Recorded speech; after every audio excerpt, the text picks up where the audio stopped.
Screen visible है?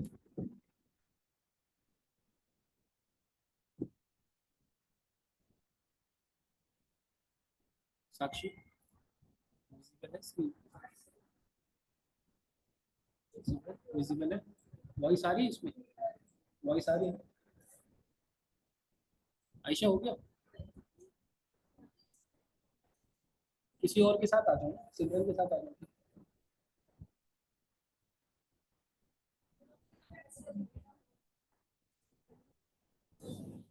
सिमरन के साथ आ जाओ, मैडम के साथ आ जाओ, साक्षी के साथ आ जाओ।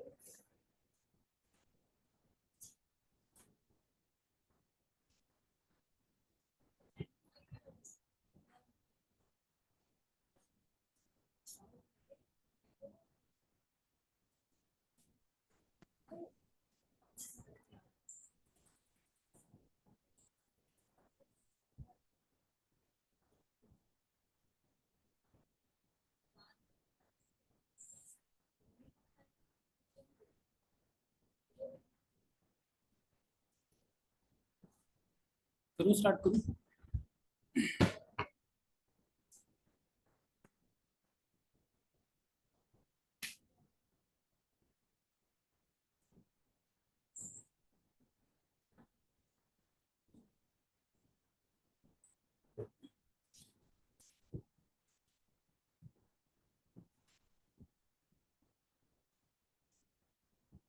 शैल वी स्टार्ट कर दे?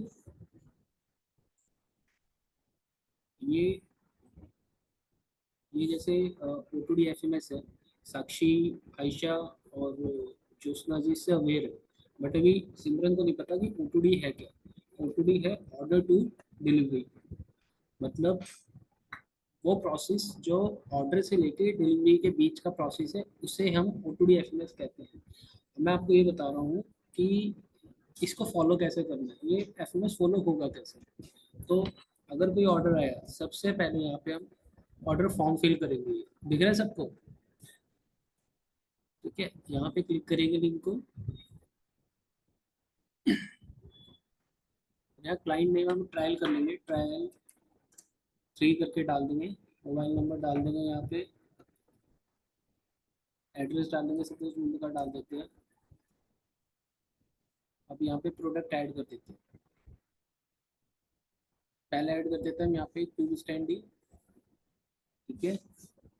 उसकी क्वांटिटी डाल देते हैं 14, सेकंड कर देते हैं यहाँ पे 10, 3.3 into 4.5, इसकी डाल देते हैं हम 2, और यहाँ पे अब इसको सबमिट कर देते हैं।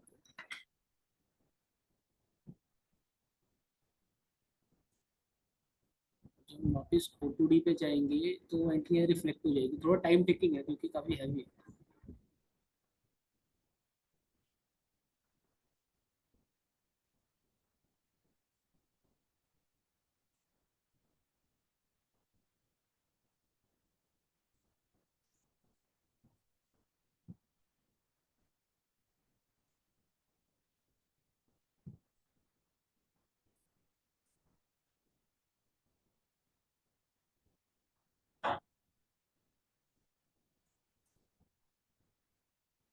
हाँ, यहाँ पे ये एंट्री रिफ्लेक्ट हो गई है। बस क्लाइंट नेम में ट्रायल 3 आ गया है, उसका contact number, address, product name, quantity, sale order number और उसका कोड। कि इस सेल ऑर्डर नंबर क्या होता है, हमारा एक ही जनरेट होगा, और हाइफन डाल के उसका 1 और 2 कर देंगे क्योंकि वो एक ही क्लाइंट का ऑर्डर है। अब जैसे ट्रायल इस क्लाइंट ने हमें कराया ऑर्डर ट्यूब स्टैंडी और 3 into 4.5 का ब्लू का गजीबो टेंट। अब यहाँ पे क्या करेंगे, हम क्लाइंट को आइडेंटिफाई करेंगे कि ये आउट स्टेशन है, लोकल लोकल पार्टी है। तो सपोज ये हम आउट स्टेशन करके फिल कर देते हैं, यहाँ पे प्रीफिल लिंक आ जाएगा, हम इसको क्लिक करेंगे और यहाँ हम डेस्टिनेशन जाके इसको आउट स्टेशन पे करके सबमिट कर देंगे।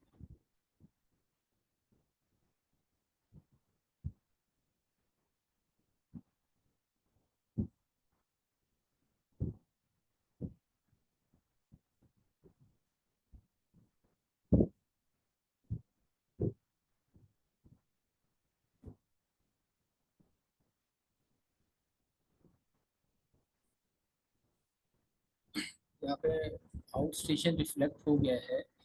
देन इसके बाद आगे मूव करेंगे, उसके बाद हमारा जो यहाँ पे लिखा है, जो हमारा स्टेप 1.1 है, इस पे लिखा है चेक स्टॉक अवेलेबिलिटी।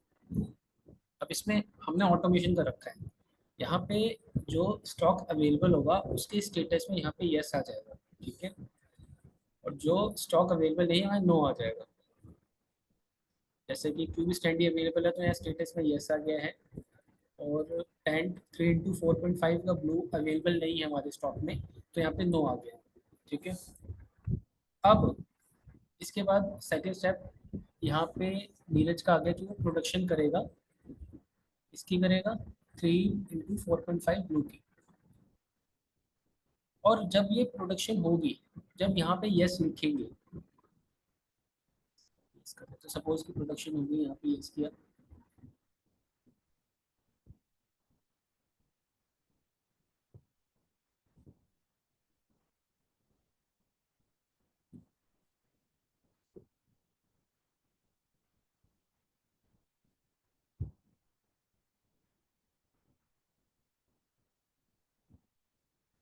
यहाँ पे यस होते ही इन दोनों का टाइम स्टैम्प 1.3 वाले स्टेप पे आ जाएगा। क्यों? क्योंकि उसको दोनों प्रोडक्ट को एक ही साथ डिस्पैच करना है, ऐसा नहीं करना कि जो प्रोडक्ट अवेलेबल है उसको पहले डिस्पैच करें, हमें जब दूसरा भी बन जाएगा तभी पहला भी उसके साथ डिस्पैच करना है। अब ये दोनों टाइम स्टैम्प यहाँ पे रिफ्लेक्ट हो जाएंगे।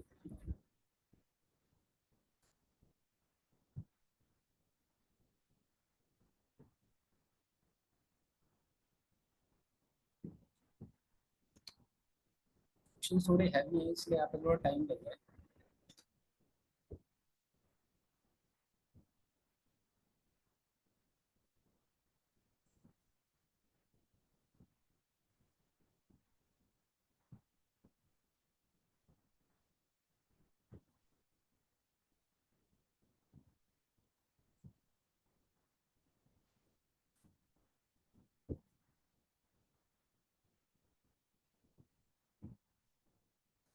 थोड़ी देर बाद रिफ्लेक्ट हो जाएगा, यहाँ पे करके दिखा है।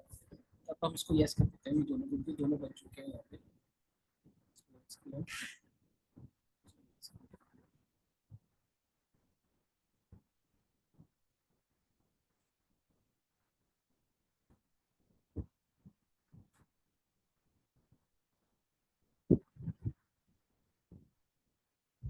उसके बाद आयशा करेगी ट्रांसपोर्टर से बात करेगी। सपोज इसने ट्रांसपोर्टर से बात करनी है तो इसने करनी, ठीक है।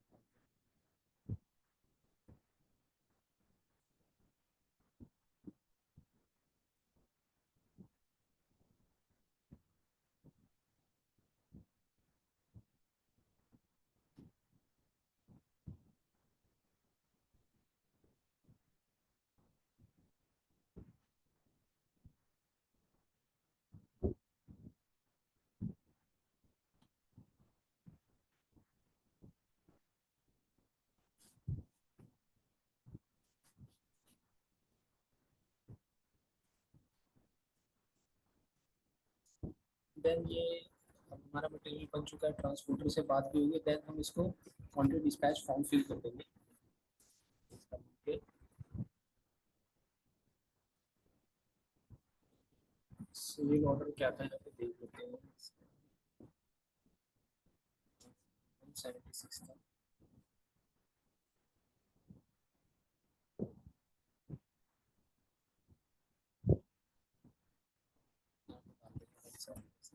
अब इसमें क्या क्या प्रोडक्ट हमने डिस्पैच किए। स्टैंडिंग कितना था,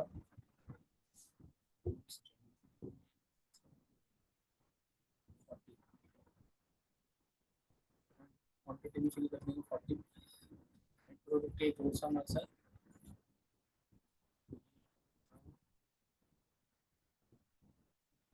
पीसेस, तो यहाँ पे 2। देन इसको एक ही बार क्लिक करना है। अब अगर आप बार बार करोगे तो डिस्पैच में 2 टाइम दिखा देगा, एक टाइम हो गया क्लिक। थैंक यू, आगे इसको छोड़ दो।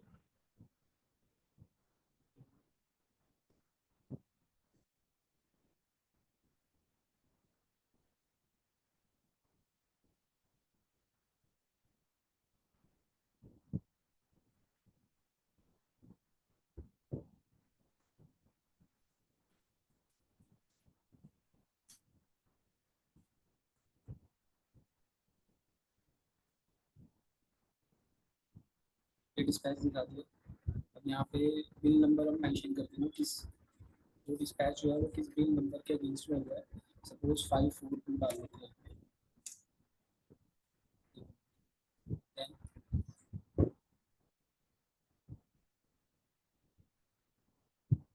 अब उसको उस बिल को फाइल कर देंगे। ये इसका स्टेप है, यहाँ पे इसको सॉरी अभिनंदन का yes कर देंगे।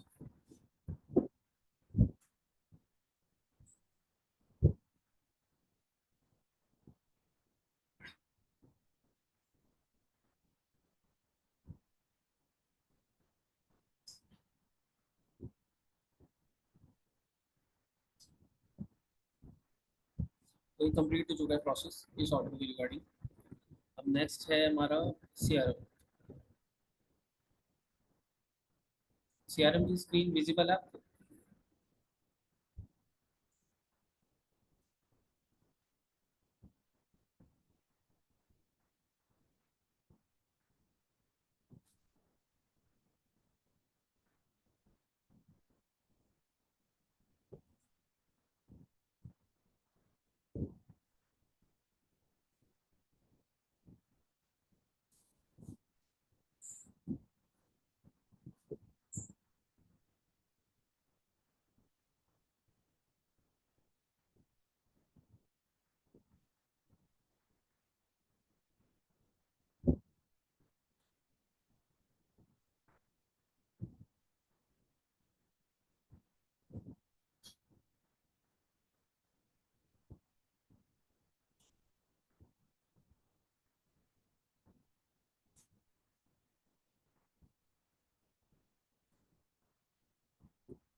अब सीआरएम मतलब होता है कस्टमर रिलेशनशिप मैनेजमेंट। अब जब ओपीडी में उसका ऑर्डर आया उसके बाद सेम ऑर्डर यहाँ सीआरएम में भी रिफ्लेक्ट होगा। जैसे उसका सेल ऑर्डर नंबर, क्लाइंट का नाम हो गया, उसका फ़ोन नंबर, उसका एड्रेस, उसकी क्वांटिटी कितनी थी, प्रोडक्ट नेम और डेस्टिनेशन क्या थी। तो अब हम उसके ऑर्डर को कंफर्म करेंगे बाय व्हाट्सएप। सेम इसको यस कर दिया, कंफर्म कर दिया, यस कर दिया।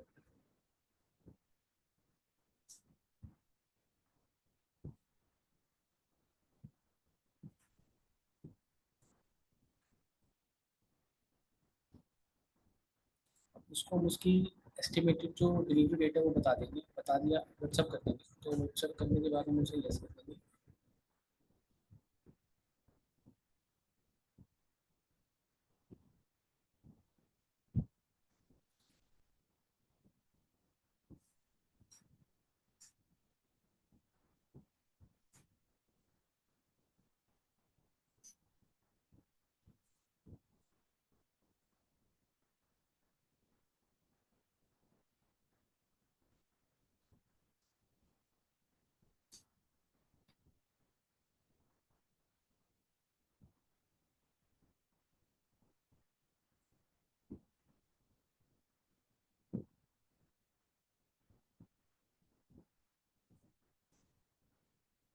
देन वो जो इनवॉइस है हम उसको कस्टमर क्लाइंट को भेज देंगे। भेजने के बाद यहाँ पे यस कर देंगे, सेम एज प्रीवियस स्टेप।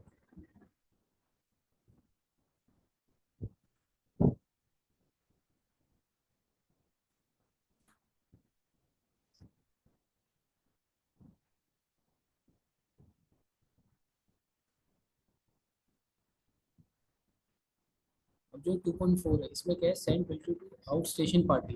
अगर यहाँ पे डेस्टिनेशन में देख लेंगे, अगर वो आउट स्टेशन है तो स्टेटस में जाके हम यस कर देंगे, अदरवाइज यहाँ पे हम स्टेटस में लोकल पार्टी सेलेक्ट कर देंगे। ये आउट स्टेशन है तो यहाँ पे यस कर दिया।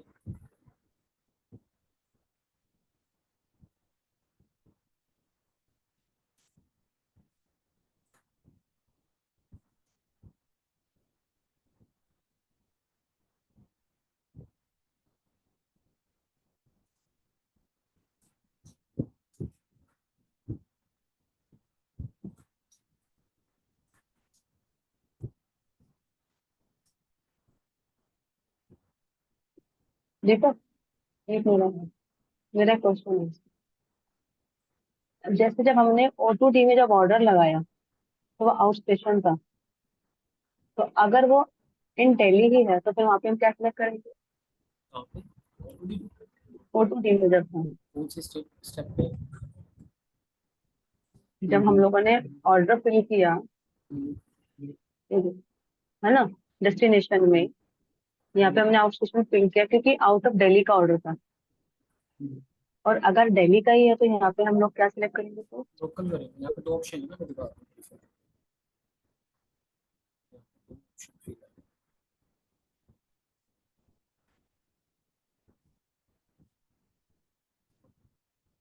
ठीक है। ठीक।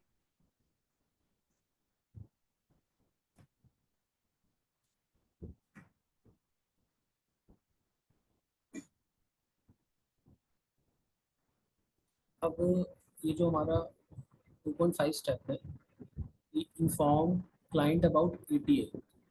इसमें हमें क्या करना है, हम क्लाइंट को बताएंगे कि आपकी जो डिलीवरी है आपको कब तक मिल जाएगी। ठीक है, हम ट्रांसपोर्टर से हमने बात कर ली। हम उसमें इसमें क्या होगा, हम उससे उसको सॉरी ट्रांसपोर्टर से बात करके यहाँ पे उसमें जो उसे दिन बोले वहाँ टैट में डाल देंगे। यहाँ पे नहीं, पहले इसको इन्फॉर्म कर देंगे। यहाँ पे इन्फॉर्म कर दिया कस्टमर को कि ये आपको 3 या 4 दिन में मिल जाएगा। उसके बाद यहाँ पे ट्रांसपोर्टर से बात करके, जैसे उसने बोला 3 दिन, तो यहाँ पे हम 3 दिन इसको लिख देंगे।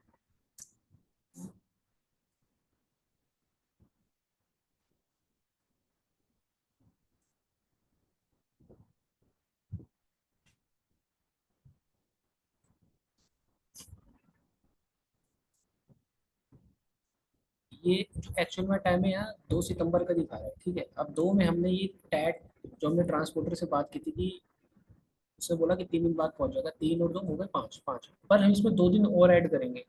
वाइस वर्षा इसमें कभी कोई आगे इश्यू हो जाए, मतलब बहुत सारी दिक्कत होती है ट्रांसपोर्टेशन के साथ में, तो उसमें 2 दिन अपने एक्स्ट्रा लेके चलेंगे। तो यहाँ पे टाइम ऑटोमेटिक दिखा देगा 7 सितंबर तक, ये इनफ है। तो अब इस टाइम स्टैम्प पे जाके हम क्लाइंट से फीडबैक कॉल करेंगे कि आपको मटेरियल रिसीव हुआ कि नहीं हुआ। अगर रिसीव हो गया तो उसको यहाँ पे यस कर देना।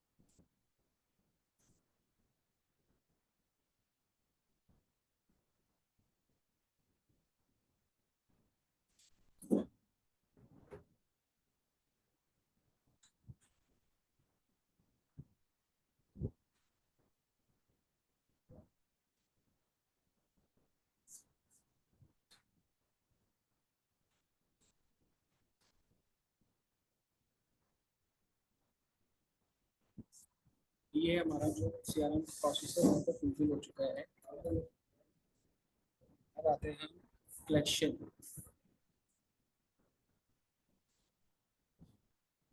Collection engine FMS -31। Collection engine हमने इसलिए बनाया है कि हमारे जो कस्टमर्स हैं उन सबका जो अमाउंट है अभी पेंडिंग है। काफ़ी कस्टमर्स हैं जिनका अमाउंट अभी पेंडिंग है। तो उसी के फॉलोअप के रिगार्डिंग हमने कलेक्शन इंजन FMS बनाया हुआ है। ये डाटा हमारा डायरेक्ट बिजी से फैच होके आ रहा है यहाँ पे। अभी हमारे पास टोटल नंबर ऑफ क्लाइंट कितने हैं जिनका अमाउंट काफ़ी पेंडिंग है। ये आ रहे हैं हमारे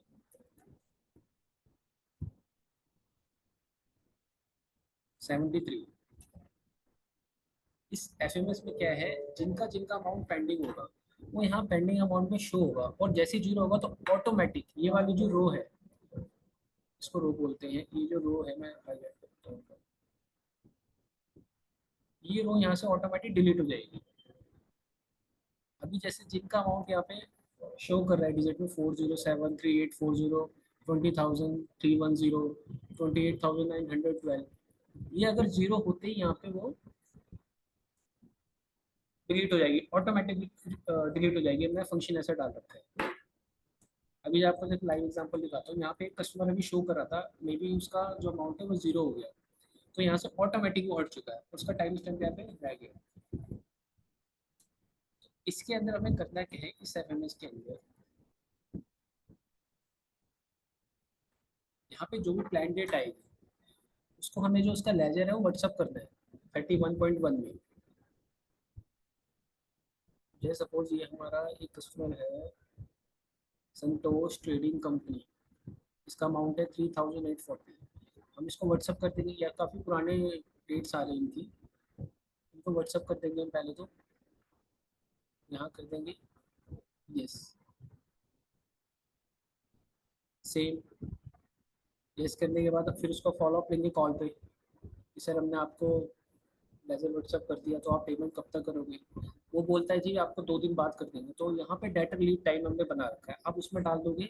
वो 2 दिन का, 2 दिन बाद बोला 5 दिन बाद, अब यहाँ लिख दोगे 5 दिन, यहाँ पे कर दोगे यस।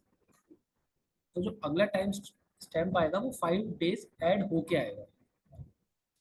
व्हाट्सअप से व्हाट्सअप का चलेगा, जैसे 30.1 के बाद 30.3 है तो इसके इस टाइम स्टैम्प से ये वाला टाइम स्टैम्प आएगा। ठीक है। और इससे क्या होगा, इससे अगला कॉल का जनरेट हो जाएगा यहाँ पे। सबको यस कर देते हैं।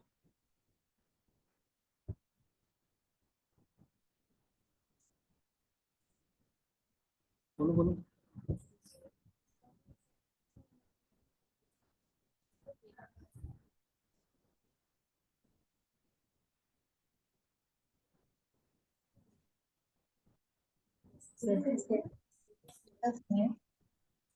नो का वो होगा ना सबसे पहले, जब पेमेंट आ जाएगी उसके बाद यहाँ पे यस का स्टेप वो होगा। यस, यस करके जब तो पहले करेंगे। तो FMS में नो का कोई ऑप्शन होना नहीं चाहिए, क्योंकि आपको जो काम है हम्म। वो करना ही करना है। ठीक है। तो FMS में नो का व्हाट्सएप कोई वाले में ऑप्शन हम होता यस नहीं। करेंगे कि हमने उसको व्हाट्सएप कर दिया। हाँ हाँ, यस ही ठीक करना है। ही है। अगले स्टेप में आएंगे तो हमने उसको कॉल कर दिया हम्म। पेमेंट के लिए, तो यहाँ पे नो ही तो करेंगे। जब आप उसको यस कॉल कैसे कर दी, करेंगे जब इसे? आपने उसको कॉल कर दी तो यस करोगे ना। हम्म।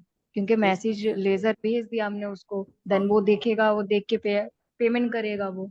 अगर पेमेंट फिर कॉल करेंगे उसके दूसरे दिन। कॉल करने आपने कॉल कर दिया, ये टास्क आपने डन कर दिया, तो उस पर यस करोगे नो करोगे? अच्छा। ठीक है। और यहाँ पे हमने स्टेटस में डाल भी रखा है, अगर जिस स्टेप पे वो अमाउंट रिसीव हो गया तो यहाँ पे आप अमाउंट रिसीव भी कर सकते हो। वैसे इसकी जरूरत नहीं है, क्योंकि वो जैसे ही और जीरो होगा यहाँ से वो डिलीट हो जाएगी, जो मैंने पहले बता दिया है। तो अब ये देखो, जब यहाँ पे आपने टाइम, उसका टाइम आ गई 5 दिन बाद मैं आपको पेमेंट कर दूंगा, तो 5 दिन, ये 2 तारीख और 5 डे ऐड हो गए, अगली कॉल में जो आपका टाइम स्टैम्प आएगा वो 7 सितंबर का आ जाएगा। ठीक है। फिर सेम ठीक है। यहाँ दोबारा उसको कॉल करेंगे, अब वो दोबारा बोल रहा है, कॉल कर दोबारा बोलेंगे जी ये 5 दिन, 10 दिन अभी और लगेंगे, तो हम यहाँ 10 लिख दो, lead time, data lead time है 10 आपने लिखा। उसके बाद ये टाइम दोबारा उस वाली कॉल पे रिफ्लेक्ट हो जाएगा। ये 2 सितंबर में 10 ऐड कर दोगे तो वहाँ पे 12 सितंबर दिखा देगा। और व्हाट्सएप का जो बैक एंड, जो लास्ट टाइम व्हाट्सएप का था वो था 31.3, इसके टाइम स्टैम्प से ये वाला व्हाट्सएप आएगा। तो व्हाट्सएप के टाइम स्टैम्प से बस व्हाट्सएप का है, और कॉल के time stamp plus lead time से नेक्स्ट कॉल का जनरेट होगा। ठीक है। ठीक है। बाकी वैसे सर सीआरएम में अपने में जब वैसा था कि जब हम पेमेंट उनकी आ जाती थी, सिर्फ उस वाले स्टेटस में जाके हम यस करते थे। बाकी हम उनको कॉल कर रहे हैं, देन वो टाइम पे टाइम हमें हमको दे रहे हैं, तो हम उस वाले स्टेप में सिर्फ नो ही करते थे। इसलिए था क्योंकि जो पहले आपका सीआरएम था ना, वो आपका बिजी से अटैच, मतलब अटैच था। ओके। अब इसे हमने बिजी से लिंक कर दिया है। तो अब अगर अच्छा। जैसी पेमेंट आएगी, तो वो ऑटोमेटिक जब बिजी में जीरो होगा, तो यहाँ अ- ऑटोमेटिक अपने आप, वो कहते हैं ना, ये जो रो है, ये जैसे ग्रीन रो, जब पेमेंट आएगी तो ग्रीन रो खुद ब खुद यहाँ से डिलीट हो जाएगी, खुद हम्म। ब खुद। बस आपको ये पहले स्टेप्स, ये जो स्टेप दे रखे हैं 30.1, 1.1, 2, 3, 4, इनका आपको फॉलो अप नहीं होगा। ठीक है। ऑटोमेटिक यहाँ से जीरो होता रहेगा। बहुत ज्यादा इजी बना दिया सीआरएम, जो पहले सीआरएम था उससे भी ज्यादा इजी बना चुका है उसको। ठीक है। अगर आपको कोई डाउट है तो पूछ लो, उसमें भी कोई, किसी को कोई इश्यू हो, कुछ समझ ना आया हो, मैं बता दूंगा।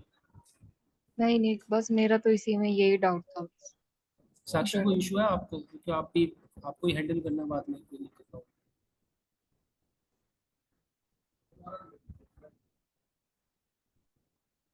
जैसे आप ऑटो डीएफएमएस में बता रहे थे ना कि अगर क्लाइंट को ऑर्डर डिलीवर हो जाता है तो हम यस कर देंगे, अगर डिलीवरी पार्टी ने बोला कि नहीं मेरे पास अभी तक ऑर्डर नहीं आया, तो वहां पे नो का भी ऑप्शन होना चाहिए ना। कहाँ पे उसमें ओटोडी में कौन सा स्टेप है?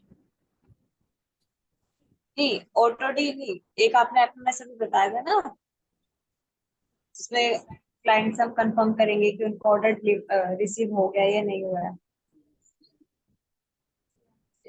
सीआरएम में इसका नाम बताओ। फीडबैक कॉल अच्छा कीजिए, जो हम पार्टी को कॉल करेंगे ना वो वाले उसका। अच्छा, यहाँ पे आप कह रहे हो। अगर पार्टी, हाँ जी, ठीक है। हाँ ठीक है, फर्दर वो कर देंगे। अभी जो हमने स्टेप ऐड किए हैं उसमें देख तो नहीं पहले क्या इनपुट मिल रहा है हमें, उसके बाद सर बोलेंगे तो एक और स्टेप ऐड होगा उसके अंदर। अच्छा ठीक है सर, ठीक। और किसी को डाउट है? सिमरन, आपका कोई डाउट है? जोशना मैम, आपको कोई इशू है इसमें तो पूछ लो एक बार। नहीं अभी तो।